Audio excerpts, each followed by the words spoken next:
आबा आज विचारविनिमय बैठक झाली, या बैठकीत नेमकं काय निर्णय झाला?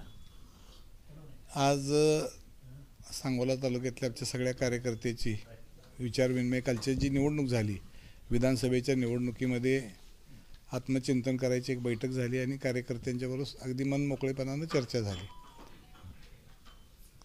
या निवडणुकीमध्ये सुरुवातीपासूनच तसं प्रचाराची सगळी आघाडी आम्ही घेतलेलीच होती आणि निवडणुकीच्या निकालानंतर थोडंसं आम्ही आश्चर्यचकित झालो की 51,500 मतं पडली आणि 3 नंबरवर आम्ही त्या ठिकाणी आलो. परंतु काय नेमकं आम्ही सगळेच कार्यकर्ते संभ्रमावस्थेत आहोत की असा निकाल कशा पद्धतीने झाला. आमचे कार्यकर्ते आज बी संभ्रमावस्थेत आहेत. राज्यात अनेक ठिकाणी ईव्हीएम बाबत शंका निर्माण उपस्थित केला, प्रश्न निर्माण केला. त्याच्यात सांगोल्यातही तसा प्रकार काय घडला असं वाटतं आपणाला? असं कार्यकर्त्यांची सगळ्यांची शंका आहे की आपल्याला आबा एवढी कमी मतं पडूच शकत नाहीत. त्यामुळं कार्यकर्त्यांनी ही मोठ्या प्रमाणावर शंका उपस्थित केलेली आहे आजच्या बैठकीमध्ये. शहाजी बापूंना निवडून न येण्यासाठी उद्धव ठाकरे आणि संजय राऊत यांनी पण केला होता. त्या पणामध्ये कुठेतरी आपण त्या डावामध्ये फसला गेला असं शहाजी बापूंचं देखील म्हणणं आहे. आता बापूचं वैयक्तिक मत बापूचं आहे. खरं तर आम्ही दोघांनी तालुक्याच्या विकासाला आजपर्यंतच्या काळामध्ये एकत्रित काम केलं.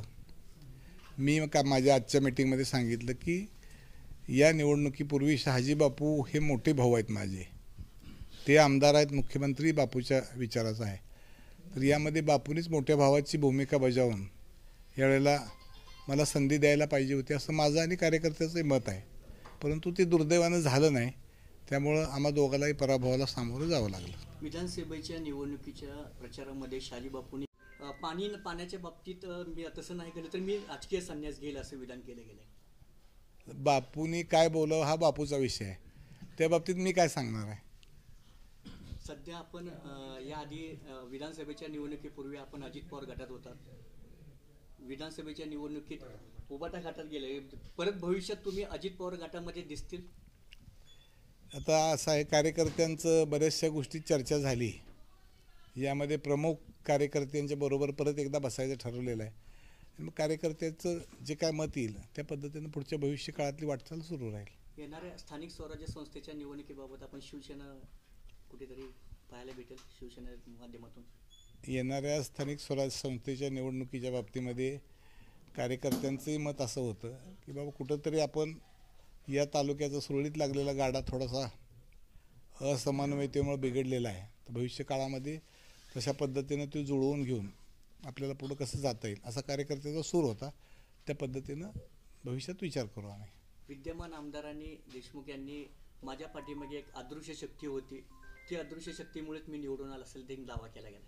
आता बाबासाहेबांनी त्यांच्या विजयाचं काय गणित आहे ते त्यांनाच माहिती. त्यामुळे त्या बाबतीत मी काही बोलू शकत नाही. फक्त आमच्यातला असमन्वय हा तसा बाबासाहेबाला फायद्याचा ठरला. नाहीतर आम्ही एकत्रित असतो तर 1,60,000 मतं ही 100% आमची आहेत आणि तेवढ्याच मतांनी बाबासाहेबाला तसं नकार दिलेल्या लोकांनी. याबाबत शहाजी बापूंना कुठे याचा पश्चाताप होतोय? तर बापूंना पश्चाताप होतोय की नाही बापूलाच माहिती, मला कसं माहिती. कार्यकर्त्यामध्ये दुसरी चर्चा सुरू झाली आबा की आबा आणि बापू परत एकत्र यावे. तुम्ही दोघं परत एकत्र येणार आहात का काय? आताच्या बैठकीत तुम्ही तसं संकेत दिलेले. कार्यकर्त्यांची इच्छा आहे की बाबा कुठेतरी हे परत तुमचं जय वीरूची जोडी एकत्रित आली पाहिजे असं कार्यकर्त्यांचा आग्रह आहे. त्या हिशोबाप्रमाणे भविष्यात काही प्रयत्न होऊ शकेल. तालुक्यात भाजपला पाठिंबा देतील आमदार अशी एक चर्चा आहे. आता तुम्ही म्हणताय तसं ते फोटो मी बघितला, पण बाबासाहेबांनी निवडणूक लढवताना महाविकास आघाडीतला घटक म्हणूनच त्यांनी पवारसाहेब, तुमचे राहुल गांधी या सगळ्यांचे फोटो लावूनच त्यांनी निवडणूक लढवलेली आहे. आणि त्यांचं ती शेतकरी कामगार पक्ष हा पुरोगामी विचाराचा पक्ष आहे. पण मला एक आश्चर्य वाटलं की बाबासाहेबांचे सगळ्या निवडणुकीचे आमदार झाले तर सगळ्यांच्याबरोबर फोटो आले, पण पवारसाहेबांना काही ते भेटलेले फोटो काही मला बघायला मिळाला नाही. महाविकास आघाडीत बिघाडी झाली असं तुमच्या बाबतीत तुम्ही सांगितलं आता स्पष्ट. महाविकास आघाडीनं माझं काम केलं नाही असं तुम्ही स्पष्ट. हो. आता बघा, महाविकास आघाडीतली ही जागा शिवसेनेच्या वाट्याला आलेली आहे. शिवसेनेनं मला उमेदवारी दिली तर दुसरी महाविकास आघाडीतनं उमेदवार व्हायलाच नाही पाहिजे होता. पण महाविकास आघाडीनं माझ्यावर अन्याय केलेला आहे आणि जाहीर सभेतच सांगितलेलं आहे. जे ज्यांनी हे 2 टप्पे दोन्ही डिग्रीवर हात ठेवला त्यांना हा जाब विचारला पाहिजेच आपल्या मतदारांनी.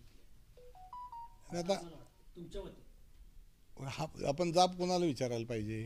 जे कोणी बाबा ह्यांना हे दिलं जे जबाबदार आहेत त्यांची चर्चा इथं झालेलीच आहे. भविष्य काळामध्ये काळ ठरवेल ह्या सगळ्या गोष्टी कशा आहेत.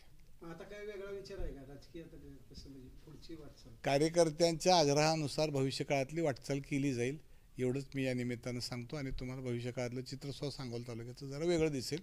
धन्यवाद.